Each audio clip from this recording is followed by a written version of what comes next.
A massive sandstorm has swept through northeastern China, causing over 100 fires and extensive damage.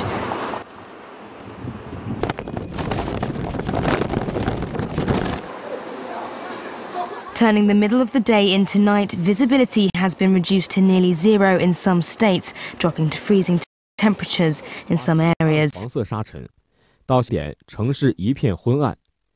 14点02分，大风，风速高，持续时间长。 The huge sandstorm has caused chaos and havoc, knocking down power lines, uprooting trees, and starting fires in this year's most powerful storm to hit China's Xinjiang region. 院内堆放的大量短绒棉包着火，巨大的火焰向外。 The strong winds and dust caused more than 100 fires to break out in Hami City, while southern parts of the region were hit by a cold blast. 强阵天气，室内能见度不足100米。